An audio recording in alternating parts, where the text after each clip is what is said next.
Welcome to the Political Philosophy Podcast. I'm Toby Buckle. My guest in this episode is Derek Guy, who will be known to many of you as the Menswear Guy. Derek is a men's fashion industry writer and commentator who gained fame a while back for his viral Twitter threads on men's clothing and its history. I've been following him for some time now, and I've learned a lot from him. In some ways, I'd say his is the last good, big Twitter account. His work's also been featured in publications like The Washington Post, Financial Times, and Esquire, as well as regular columns for Mr. Porter and on his blog, Dye Workwear. Relevant to my podcast, his writing has also touched on social history and the history of political thought, and we thought that would make an interesting basis for a podcast discussion, which it absolutely was. We talked for quite some time, so I'm going to split this conversation up into 2 episodes. In this one, we cover the history of the men's suit and how that was shaped by the development of liberalism from the 19th century through to today. In the second part, which will be out in a week or so, we get into a broader discussion of what that all means and how a changing cultural landscape relates to political values like freedom, individuality, and community. If you're interested in learning more on the history of political thought side, there's plenty in the podcast's past episodes in that. For instance, I just did an interview on liberal socialism and its history with Matt McManus. I also did an extended solo series on libertarianism through sort of the time period that we're discussing here. So, please do check those out if interested. For now, though, let's get straight to it. This is Liberalism and the Suit with Derek Guy.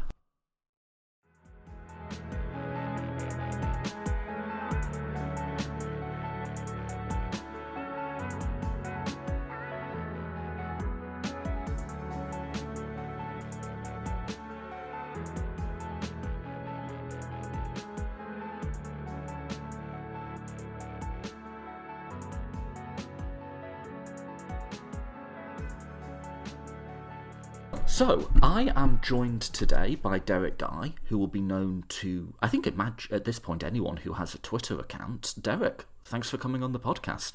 Thank you so much. I can't tell you enough. I'm excited for this conversation because I've listened to your podcast.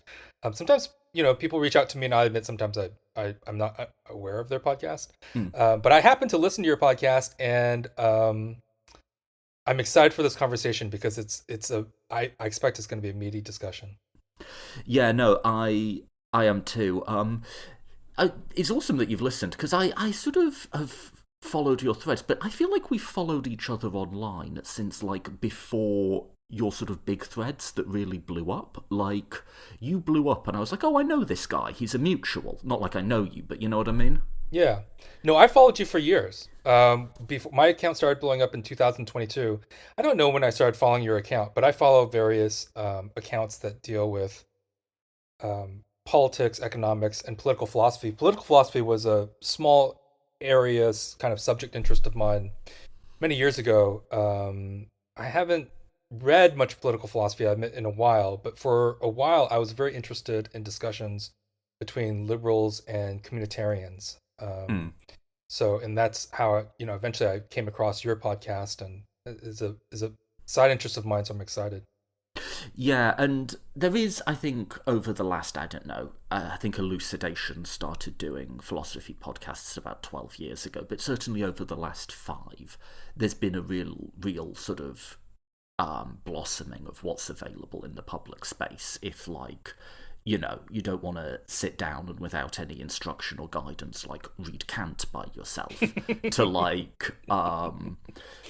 maybe just hear an expert interviewed, or encounter those ideas publicly, which I've played maybe a very small part in. But I think that is definitely better now than it has been nice, I think, for people to have access to all of the sort of interesting stuff that's happening in philosophy at the moment.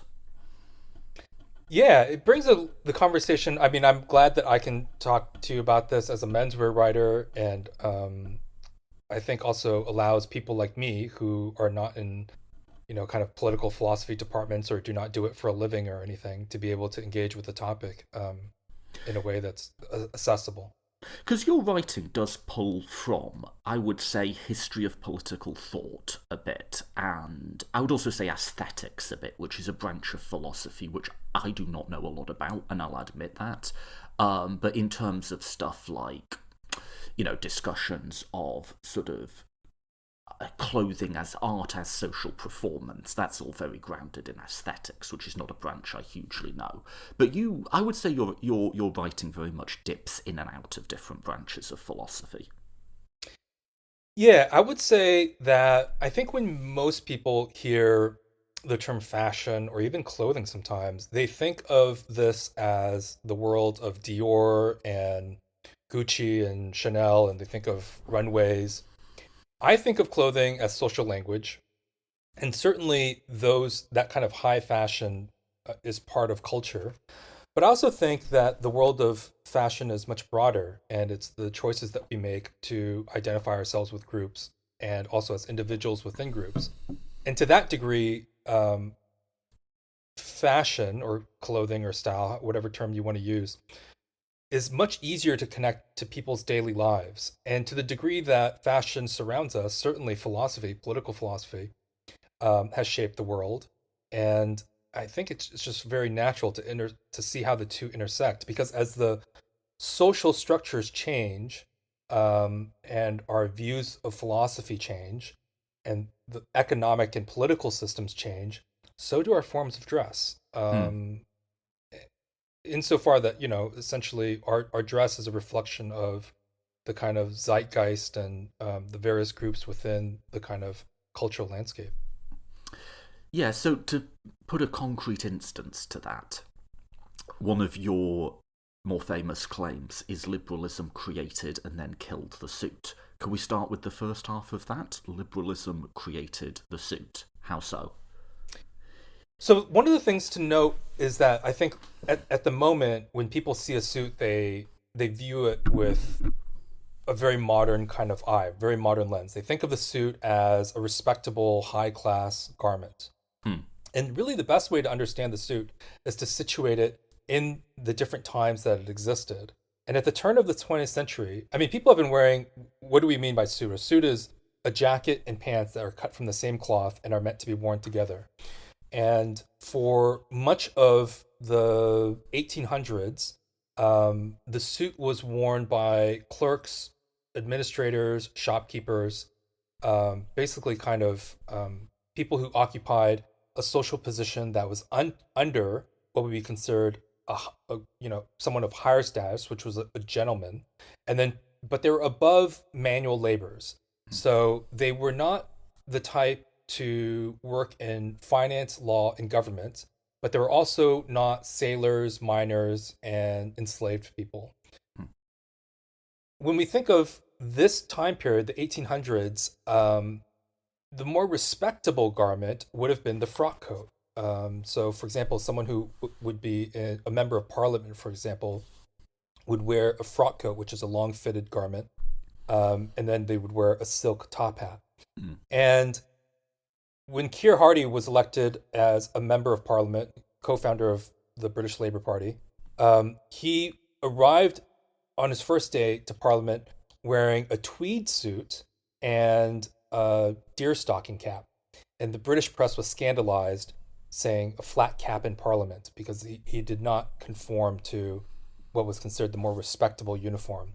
I suppose to some degree, in some ways, a modern analogy can be made to John Fetterman, who in the United States, he's been elected as the senator from Pennsylvania, and he is often seen wearing basketball shorts and hoodies, which is considered the not respectable kind of government uniform. Hmm. Keir Hardie wore it because he was elected to represent a kind of working class area, and he did it to demonstrate his allegiance to the working class. I don't think that Fetterman is as intentional.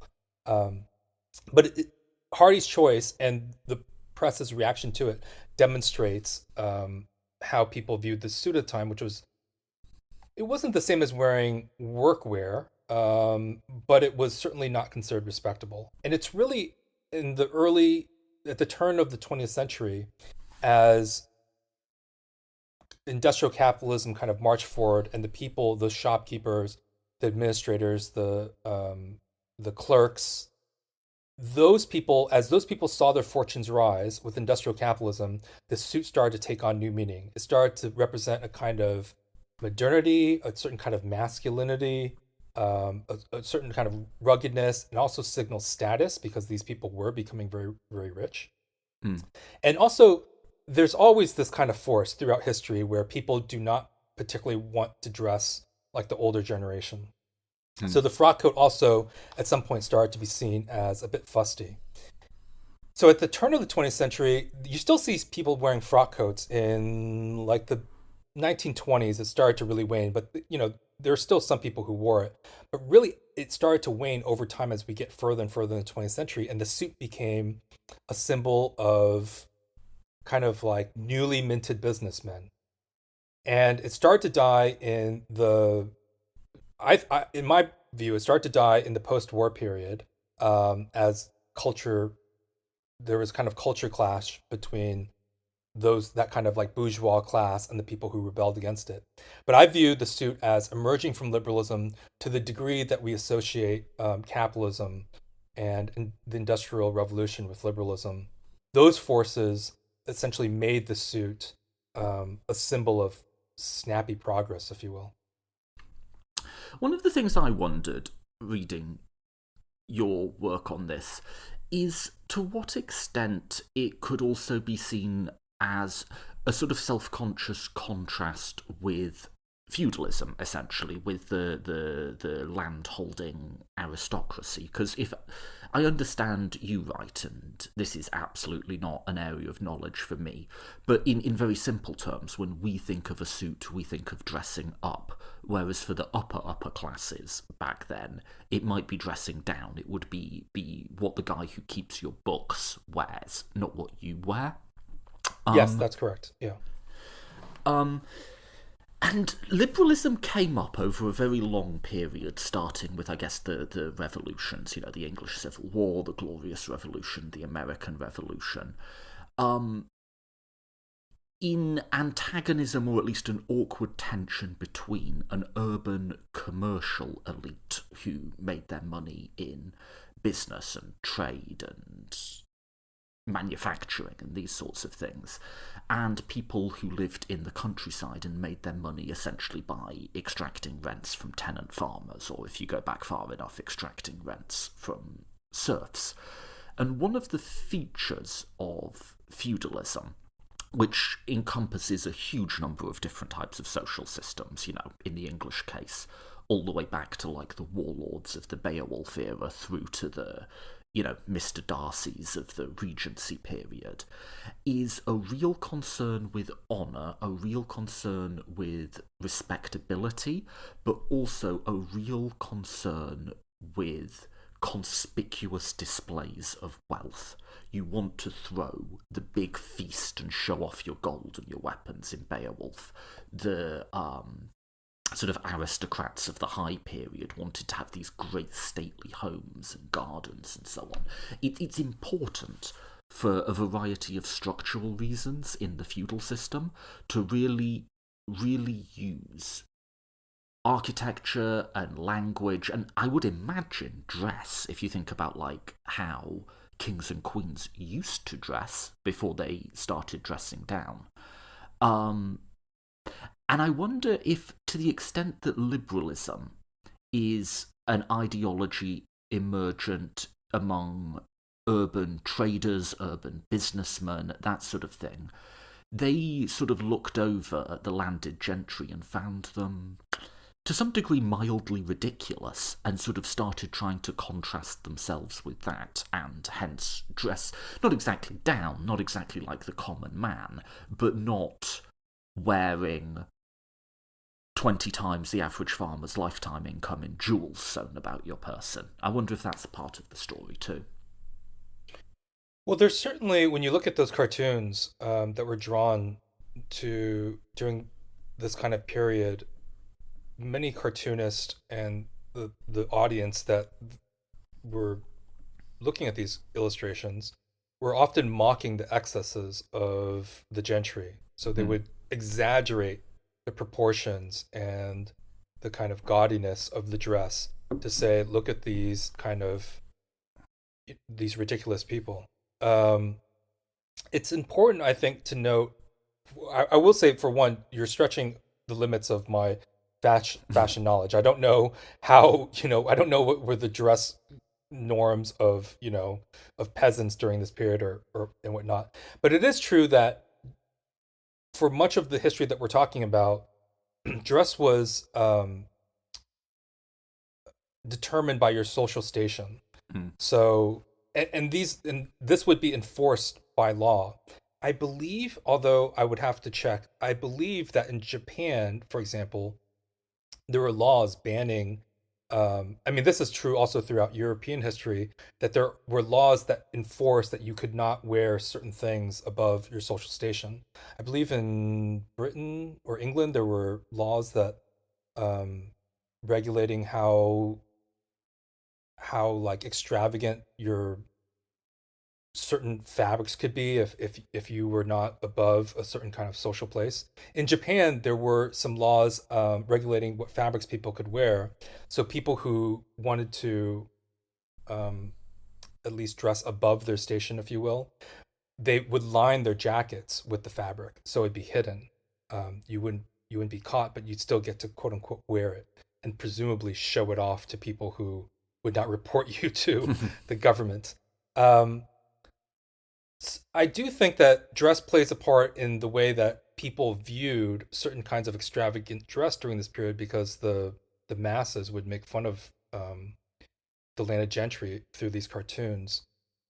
And I assume that this also extends to the merchant class where they didn't think it was proper to dress in those ways. Although the views of the royalty also changed over time as Mm. things became more democratic and more liberalized, quote unquote. As you noted, I think in our earlier conversations, liberalism kind of our views of liberalism have changed over time and has come to represent different forms of thought. But I do think that there were certain periods where, as liberalism, quote unquote, developed, people started to take more a view that you should not be so extravagant. Someone, someone who did a paper on the history of the French court sent me sent me a paper on this history, and I'm struggling to remember the specifics, but I was fascinated to read about how in that period of during the French Revolution, right before it, I believe from what they showed is that the French court dress was extremely extravagant, and then during that transitional period, during the French Revolution, they started to adopt more kind of sober aesthetics, less Mm. extravagant, more mimicking the English, and then it went back into the extravagance after that kind of once Napoleon kind of came to power. I thought that was interesting in the sense that maybe liberalism has this force of forcing the elites to be a little bit quieter about their dress.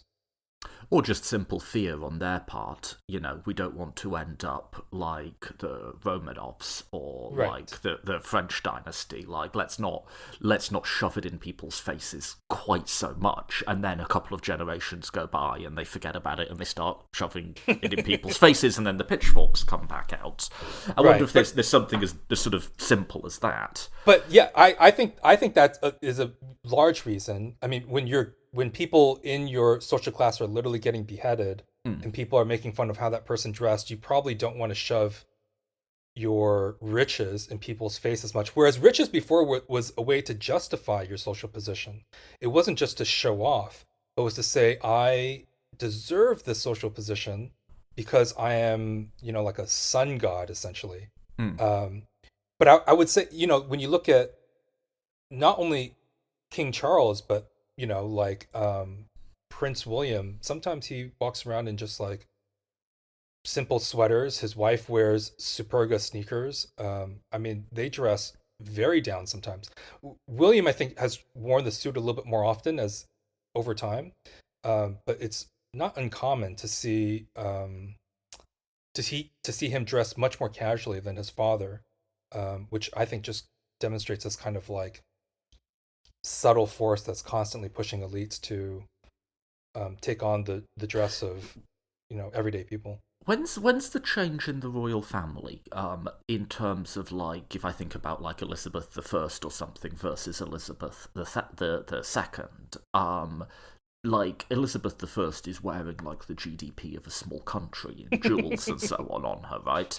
Is it like in my head I'm thinking like pre and post Victorian, but this isn't something I know well. When do the royals start doing the I don't want to say every man, but like a much more sort of subtle form of tailoring? I do think the Victorian period was a big change. Hmm. Um, I think Queen Victoria's sister was very interested in fashion, but Queen Victoria felt it was improper for someone in her social position to dress too extravagantly. But I couldn't tell you the exact shift. I suspect it happened gradually. There were kind of hiccups along the way. I believe it was George the Fifth. You'd have to remind me, but someone was caught during this transitionary period from the somewhere between the Glorious Revolution and Queen Victoria. Someone was caught spending an enormous amount of money on the dress, and that created a scandal. I think as essentially as liberalism developed, quote unquote, or democratization developed, people have had to be more conscious of not appearing to be bad stewards of the national economy. Yeah, because I'm just trying in my head to like. This is sort of a connect the dots type conversation. Right? I'm trying to like connect the dots from like the social history side to the like political history side. Because like in the UK and in fact globally, as we sort of walk through this time period, I mean it's worth stressing we talk about liberalism and we sort of stretch that as a phenomena all the way back to the English Civil War or the Magna Carta or something, certainly to people like Locke. As a term, it's only coined in the 1830s, and even then used not commonly and very negatively. It's only by the tail end of the 1800s that you start to get people self-consciously identifying as liberals. What you do have, at least in the UK case, is a long period that gets called the Whig supremacy from, say, before the Napoleonic Wars, all the sort of way through that period and sort of petering out, in which the sort of liberal faction in Parliament, the people who represented, like I say, commercial money rather than landed gentry money, tended to be dominant politically for a very, very long period of time. But they didn't use the moniker liberal until later, and indeed, in a lot of ways, they weren't liberal by any sort of modern standard of it. What we think about as modern liberalism, in terms of not just of an idea of rights, but an idea of progress, of development, something that's forward looking, both individually and societally. That really comes in on the sort of social side with Mill, and then on the economic side with Adam Smith and Ricardo and so on in like 1860, 70, 80 sort of time frame, and then only really catches on as a major social force in the turn of the 20th century. That's when you really get, in the sort of First World War and after period, a real reevaluation of the role of the state, a real reevaluation of like women's role in society. Women get the vote and so on.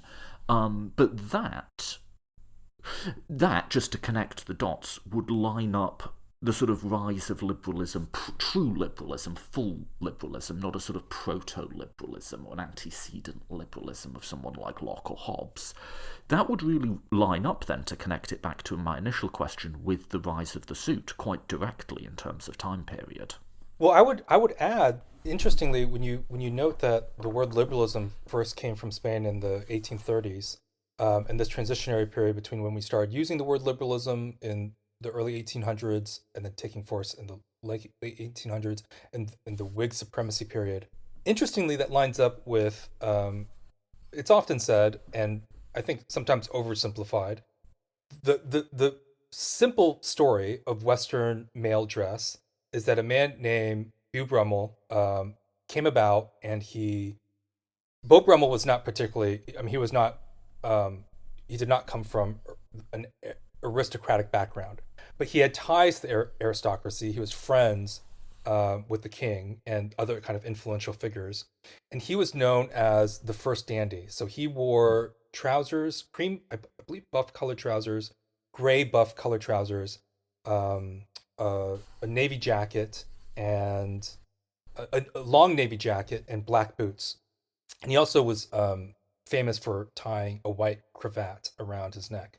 And he differed from the fops of the era, who wore these, like, as we were talking earlier, these kind of aristocratic, like, kind of crazy uniforms and powdered wigs and very elaborate forms of dress. And Brummel revolutionized men's dress, it's often said, because he introduced the idea of simplicity.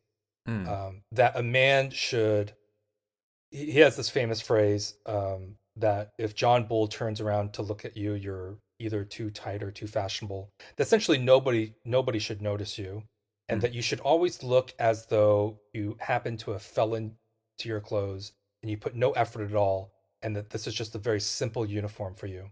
There's a story, I don't know if it's actually true, but it's associated with him, that his valet had emerged from the dressing room once with a pile of white cravats, and someone asked, "What is that?" And then he said, "These are our failures." Because supposedly Brummel would take hours and hours to tie his cravat so that it would look unstudied, that it would look as though he happened to have thrown it on, and he did not in fact spend hours in the morning getting dressed. So the idea of simplicity supposedly is attributed to Brummel. He introduced this idea to the elite, who took it on, and that's how Brummel essentially elevated his own status. He became essentially an early influencer, if you will, an early fashion influencer. So he existed in the early, this kind of period was the early 1800s, and it would line up very well with this idea of what you're talking about, the emergence of liberalism. I've always thought that, when people talk about the story of Brummel, they always act as though he's just a man with superior taste, and he happened to have, you imagine him like attending a party and then convincing people by the superiority of his ideas. But in fact, his ideas line up pretty well with the kind of shifts in, kind of political and philosophical beliefs, which allowed people to think, oh yeah, maybe this is actually the way to dress. You know what really strikes me as another analogue to this, and it occurs... this one's harder because it's even less documented, but there's a change in upper-class attitudes towards food and cooking that occurs at this time as well. So, again, if you start the clock at the Elizabethan time, this is the age of exploration, and elites loved to showcase their wealth and status with conspicuous consumption of sugar, tobacco, spices, and we think about English food now as very bland, correctly perhaps, but back then it was, the more cinnamon and cardamom or whatever you could put in your food, the better, because that's how you signaled that you could afford that in a lot of ways. And that changes in... People have cited Protestantism and sort of particularly Puritanism as a sort of driving factor here. That people have also cited like a sort of class-based elitism, that as the masses gained access to spices and sugar, the elites then started seeing it as too common and started preferring sort of much simpler food. It's also been linked to empire, that spicy or flavoured food, in the days of the Atlantic slave trade, became linked to anti-black stereotypes, essentially, of sort of lazy, uneducated, sexually immoral. Um, but certainly by the time you get to the sort of turn of the 20th century, both the British and American, I guess in America like the waspy patrician class, are almost known for like the simplicity and blandness of their food. Um, and I wonder if that relates to this as well. Like, if as society liberalised and democratised, it just became less the done thing for the wealthy to use architecture or food or clothing to really lord it over everyone else. That a simplicity, as you Yeah. say, a rough symbolic equality, at least among members of the citizen class. Like, that was just sort of more the order of the day and the sort of social ethos that was developing. This reminds me of a conversation that I had with David Marks, who's a brilliant writer. He's based in Japan. He came out with a book, and I always get the title wrong. It's either Status and Culture or Culture and Status. And I apologize to David if he ends up Mm. hearing this. But it's a really good book. You know, I don't can't remember how many chapters are in it, but if there are 10 chapters, the first 9 of them are essentially running you through different academic fields to show how our pursuit of status drives culture. Mm. And then the last chapter is David's view of how the internet has changed this. But it's a really good multidisciplinary book to take this look at culture and status. And his thesis, which it's he was not the first to note it, but his thesis is that the different the way different groups compete for status create cultural kind of developments essentially.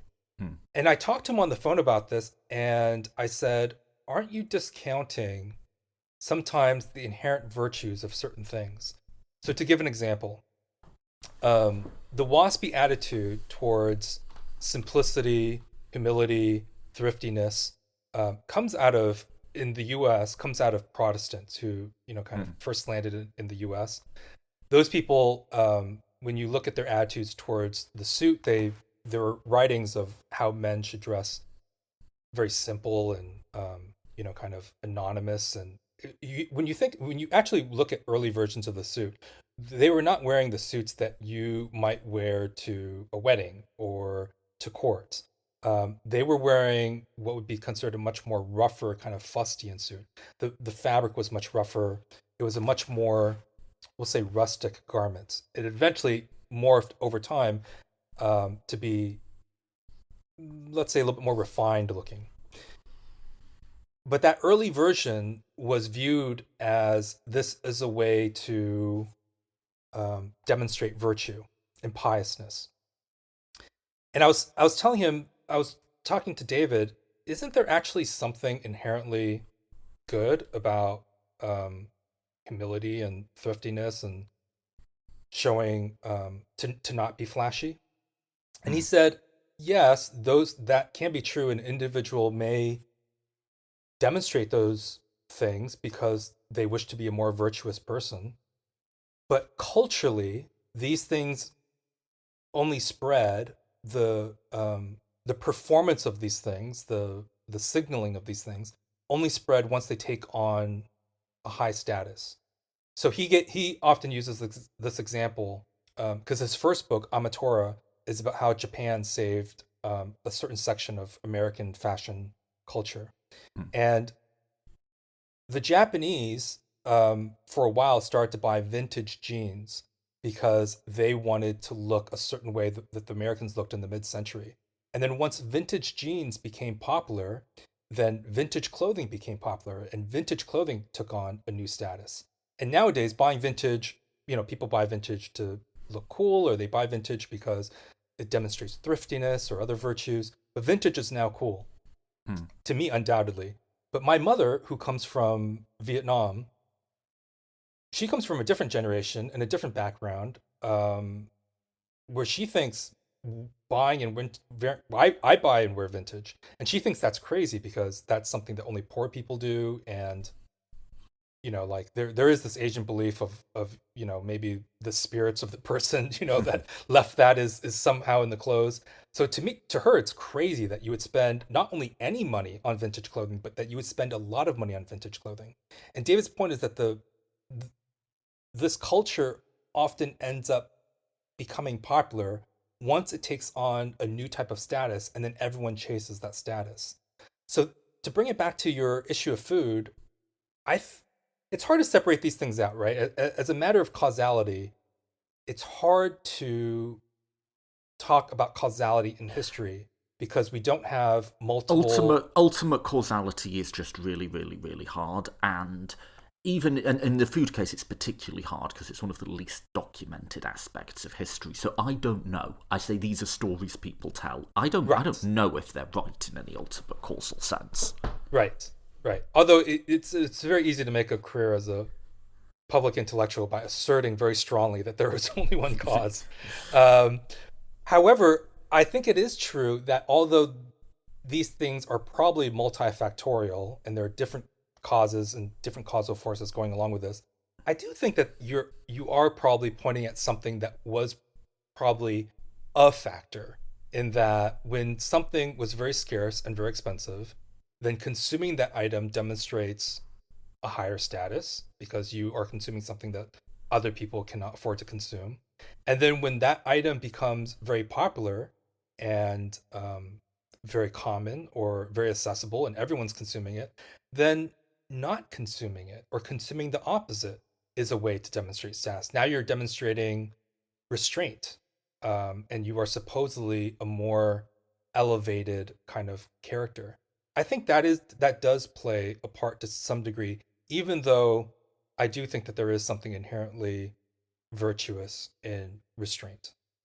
Or to maybe build out of that, obvious to me, this seems very obvious, that a lot of how we signal to others is about claiming status. That seems, Yes, that like that's obviously a huge part of the story. I'd probably be a bit skeptical of the claim that it's the entirety of the story. I think. I think there's both status within a hierarchy and what I would sort of think of as the minimum sort of status claims that people want to make to maintain just a certain level of dignity in themselves. I also think it's the way we use social signals like dress, like food choices. I would include things like political rhetoric. It's not the only function of political rhetoric, but one of its functions is a sort of social signalling. It's about our membership of groups and what we understand the norms to be, both within the group and between the groups. And that can be about hierarchy, but it needn't be. And we needn't necessarily be neutral between different sorts of group norms. So that was quite abstract. Let me give you a concrete case. If it is the case that the patrician class in America at the turn of the 20th century is leaning towards simplicity as an aesthetic in a number of things, I don't think that's it's purely a form of class signalling. They're also expressing an idea. They're expressing an idea about the groups they're a part of and how that membership works, which is a democratic one, which is to say, look, me, the factory owner, and you, my shop steward, I may earn more than you do, but we're both citizens of the Republic. I can go to your house and eat the dinner that your wife makes, and we might shop slightly differently, but we're both eating this boiled chicken and broccoli without any spices, and that's familiar to both of us, that we can both wear this same dress. We're signalling a norm that, in contrast to, say, the feudal aristocrats of old who were obsessed with hierarchy even within their own class. That our class, our elite, it doesn't quite work that way. That's it's not just about our membership of the group. It's about how the group understands its own membership and how the members relate to each other. It would also, though, I'd point out, I think that you could maybe say that's a good value that people are bringing to their aesthetics. It also does have a dark side, which is the sort of equality that's being proffered exists amongst the male white Protestant professional class, and those sorts of markers very consciously don't extend to people outside of the nation state or people within it who aren't considered full citizens. You could think of Irish, East Asian immigrants, Black Americans at the same time. The suit, the boiled chicken, the sort of comfortability being in each other's homes, even if one's a little bigger. That's an equality with a group, but that group isn't all of America. So anyway, to wrap up a long thought, yes, obviously it's about signalling your place in a hierarchy, but it's also about, to what extent, how is that hierarchy structured and how does it work and what are the norms within it? Yeah, so many reactions to that. I would just two quick reactions is that one of the interesting things about No, I mean, I talked forever, so go for it. No. I knew this was going to be a good conversation. One of the interesting things about what you just laid out, I agree with that. I agree with that there was a period where the suit ended up kind of, to some degree, hiding class or being a democratizing force within a certain group. It's hard to separate out race and class throughout, especially American history, because they're tied. So I think it is true that it did not include East Asians and African Americans and kind of other kind of types of people, partly because they were outside of that professional managerial class. And so it's partly about race and partly about socioeconomic class. But within that kind of the kind of like middle manager, the technocratic kind of manager, and the capitalist, it is true that I think there was a democratizing force within that group, which tended to be white Anglo-Saxon Protestants. I would also note that even during that period, there were still very subtle markers that like sometimes revealed something about the person. You could sometimes tell that like someone did not buy their clothes from the quote unquote right shop. And by right, we just mean the shop that the ruling class shopped at. So that sometimes something would be an imitation and that something would be the real McCoy. So there were always sometimes ways to tell where someone was situated. The other thing that came to mind is that to bring this all the way back to the very beginning of this discussion, we talked about the history of the suit and its the way that it intersects with developments in liberalism. To me, one of the interesting things is that the suit arose partly because of developments in industrialization and capitalism. It started to fall in the post-war period because some people started to rebel against this idea of bourgeois lifestyles as something aspirational. And there were many more culture clashes between, let's say, like the rocker rebel as represented by Marlon Brando in The Wild One and Gregory Peck in the film The Man in the Gray Flannel Suit. So this idea of the working class versus the person who had fought in the Second World War, came home, went to college through the GI Bill, and then bought a home and had two kids, white picket fence.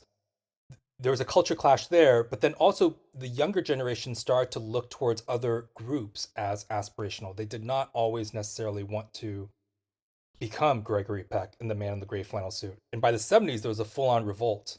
Many people not only did not necessarily want to be that, but they actively did not like that. They did not think that either that was aspirational, nor did they trust those groups, especially after Watergate. The idea of the man in the suit was a bad thing. There was a backlash, a countercultural backlash to the original countercultural backlash in the 80s, where there was this kind of greed is good, getting back into suits, flexing of wealth. But by the 90s, as the tech revolution started to reshape the economy, and people like Mark Zuckerberg and the people who invested in those tech companies started to become a new kind of rising class, their uniform started to take on new meaning. So people like Mark Zuckerberg transformed not only the economy, but our sense of dress in the economy, in that they made hoodies and jeans a symbol of meritocracy in the new digital economy. And the idea was that this kind of like whiz kid at home was reshaping the economy, and he was building this new world that was going to create billions of dollars. And this industry, this silicon tech, industry, only cared about meritocracy, and they didn't care about the traditional kind of like mores and norms of industries like finance and law back east. So wearing hoodies and jeans became a new kind of elevated status. And going back to your point of how the suit was supposedly a way to democratize um, the way that certain groups interacted with each other, I think the hoodies and jeans became sort of it did the same thing as the suit in the early 1900s. It became a way to hide class, but also there was always some subtle markers. Like you could tell if someone's hoodie was lower working class, or was it the Silicon Valley middle class, the really rising upper class, the kind of like newly minted class? Was the person wearing sneakers that demonstrate they were working class, like person who would be, still working at a factory, or was it the kind of person that shops at Whole Foods? Um, you could always still kind of tell that the person was of a different group. So and but yet there's something undeniable in the fact that Mark Zuckerberg, one of the richest men in the world, still dresses kind of similar to the people that I see that are definitely nowhere near his social tier around me, which it tends to be kind of like people who work in knowledge intensive services and professional sectors, or professional service sectors. Let me try out this as a way of framing it, and I'm not sure this is even right, but yeah, both the rise of the suit and the fall of the suit both occur at really key transitional moments for liberalism, right? Like the turn of the sort of 20th century. That is a very sort of important moment for liberal ascendancy. And then the sort of 60s and 70s and the social revolutions are also a very important moment in liberal history. What you can almost say is, in both cases, what you're seeing is like a cultural aftershock of a renegotiation of who counts as the true citizenry of the country.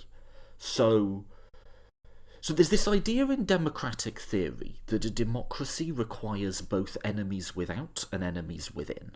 So the enemies without for ancient Athens are Sparta and the Persian Empire, but the enemies within are slaves, metics, non-citizens, right?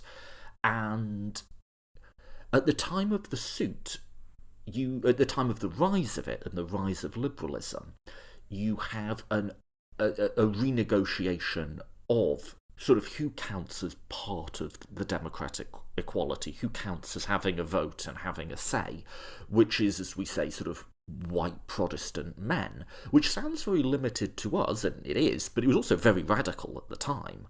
And then that is renegotiated throughout the entire 20th century, but then much more aggressively renegotiated in the 60s and 70s. And in both of those renegotiations, the markers of membership within that democratic us have to change as its boundaries change. That's sort of one narrative you could draw, maybe. Yeah, I think you're absolutely right. There's an important element here that when we're talking about who wore the suit, certainly when people many people across class and race had one suit that they would wear to certain events. In the early 20th century, they would wear it to like weddings and church and whatnot. But not everyone wore a suit to work. And work is, like 90% of our waking hours. Um, Upton Sinclair uh, had written, I think it was in The Jungle, I want to say. I'm not sure. Can't remember. But he wrote about the idea of the blue collar worker and the white collar worker. And I believe that he's the one that coined this idea. It's a way to point to the class structure at this time. And the blue collar worker, the white collar worker was obviously the person that worked in the kind of professional services management kind of tier of the company.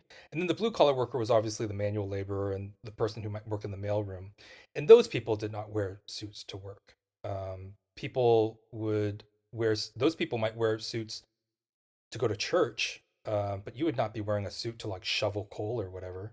Um, and then certainly over time, in in once we get into uh, the post-war period, um, yeah, I mean, the working classes still wore working class clothes.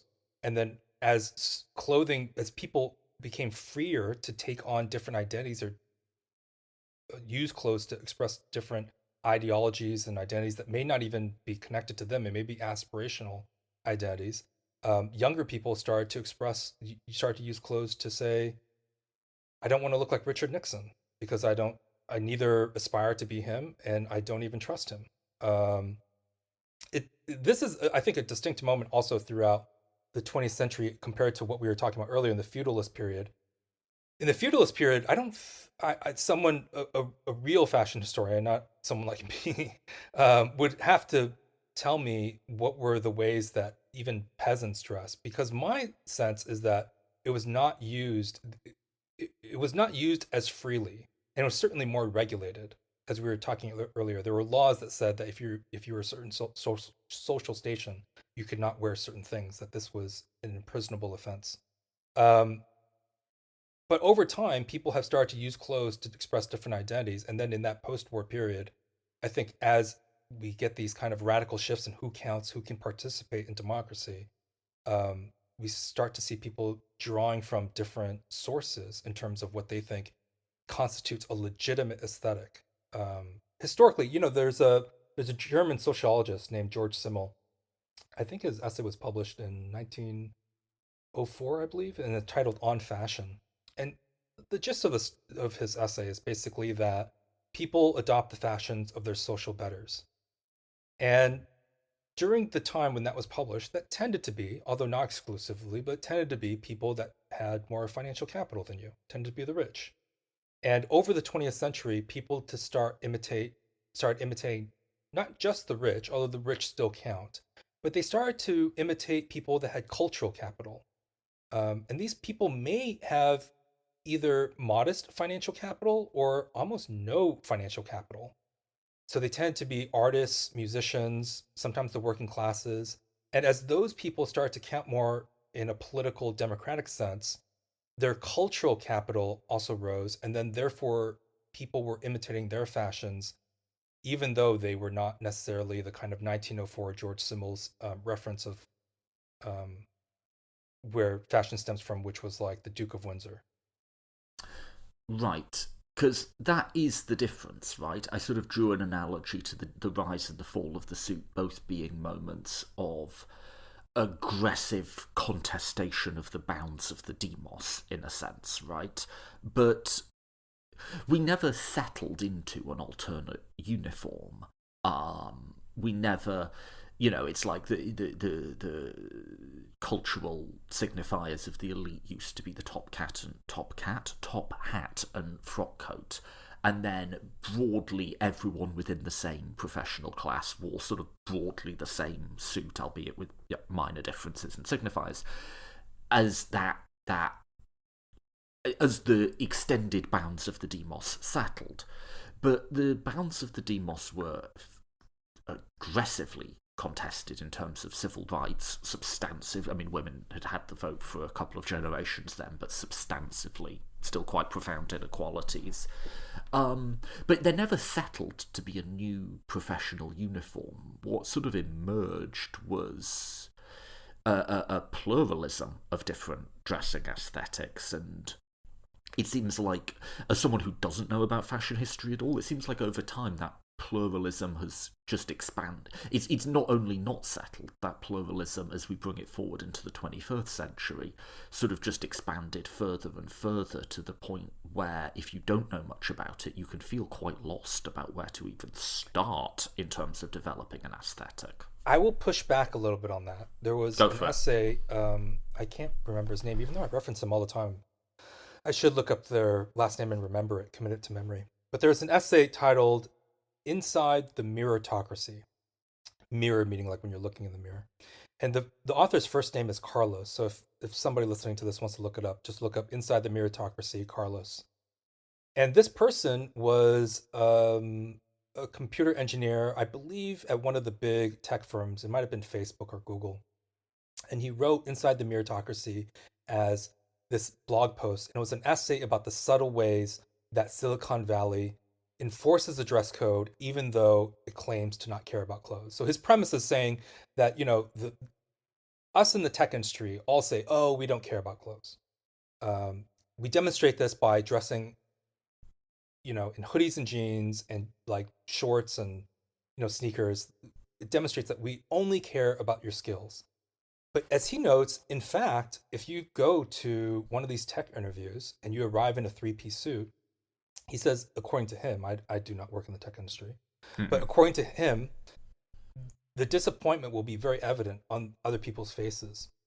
They will assume that you don't fit in with the corporate culture, the kind of the culture that they've created.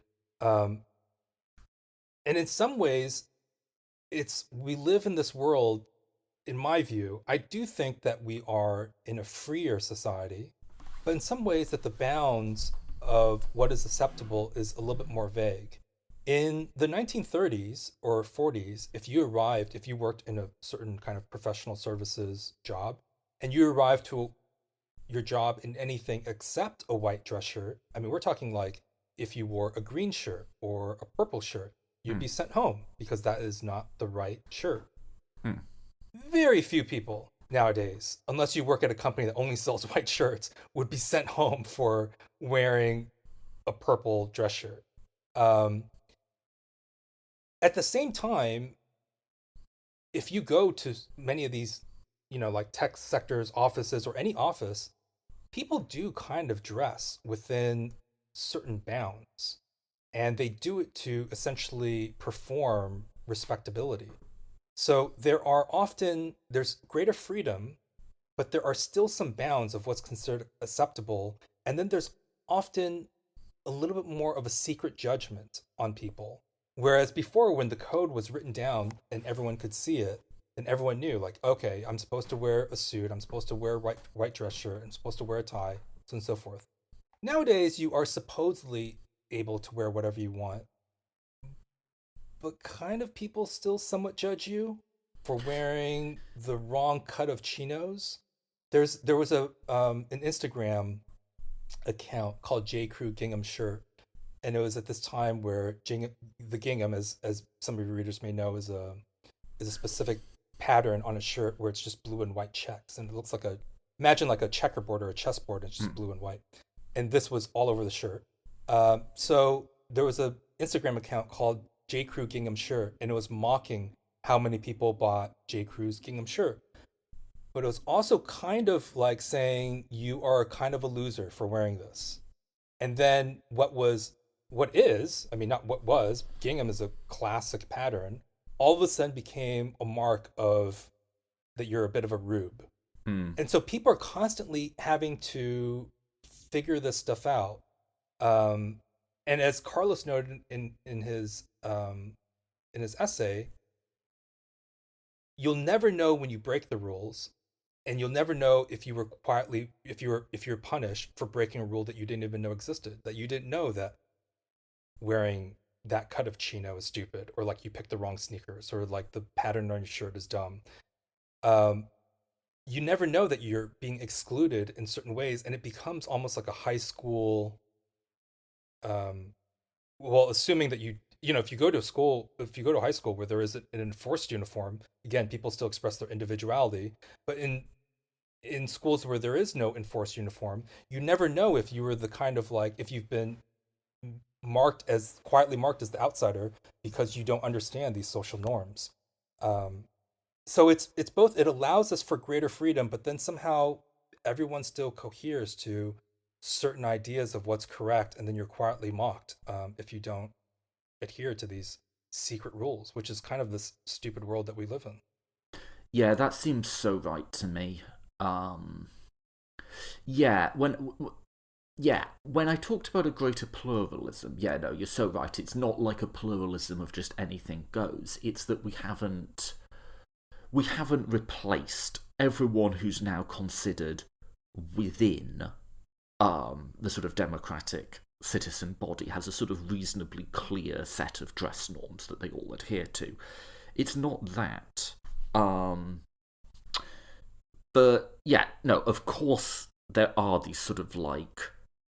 And I'll go one further, and I see this sometimes. I'm going to sound like such an old person complaining about the generation that comes after me. But I see this with, people who are maybe people who are just coming of age now, like I say, 21 or something, right? There's a student to a lot of the ways that people dress. There's a sort of studied informality that, nonetheless, there's clearly a right way and a wrong way to do it, and clearly, I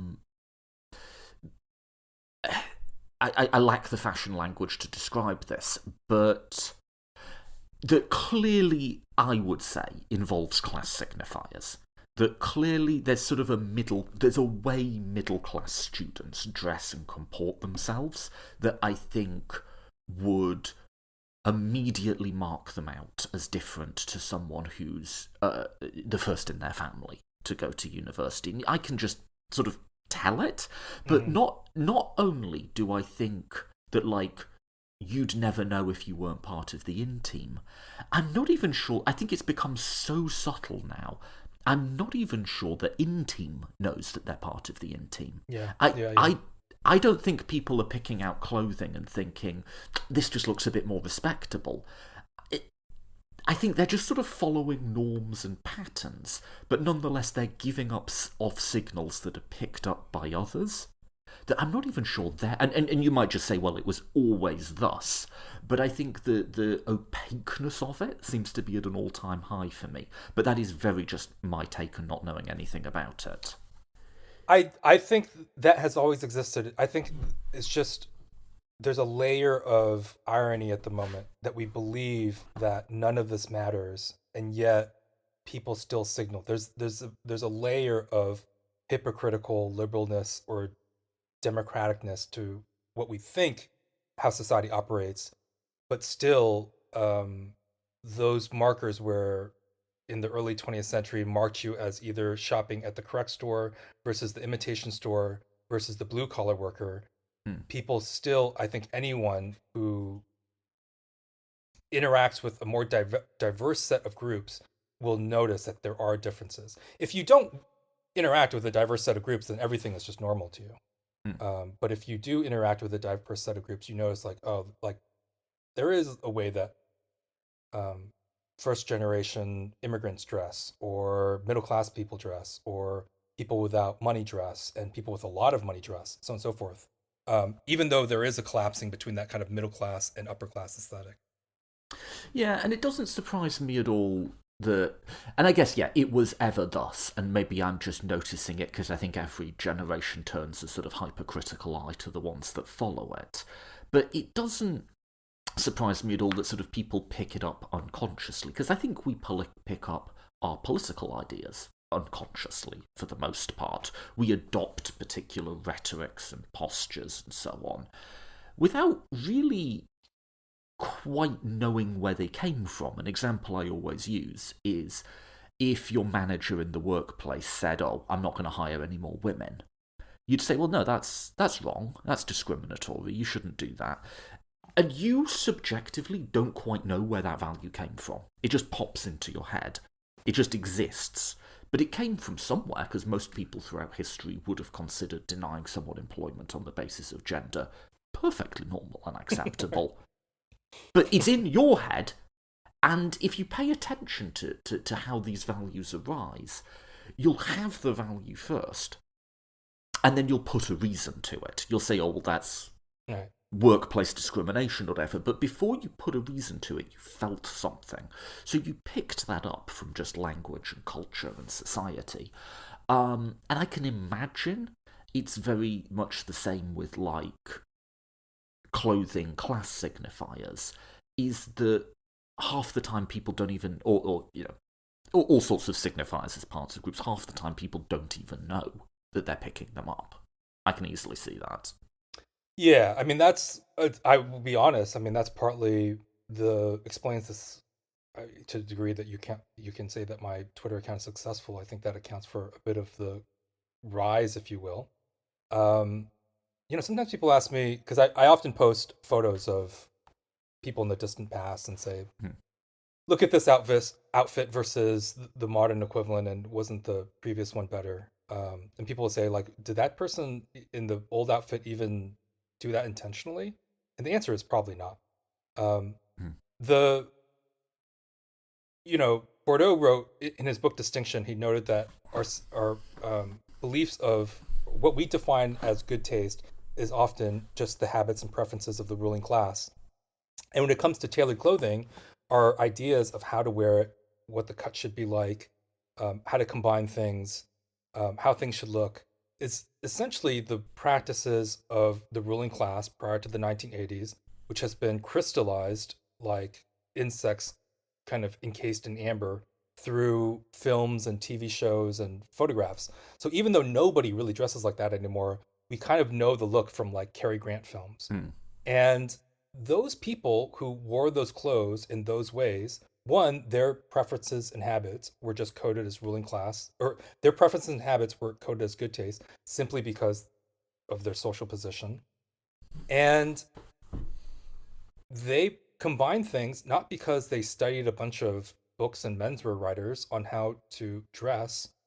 It was just part of the social practices. Like they knew that was how you put something together from their own social milieu, which I think is true for all groups. And that's essentially one of the things I try to stress on Twitter is that it's not that I think everyone should have to wear a suit. It's just that I think you should think of clothing as social language.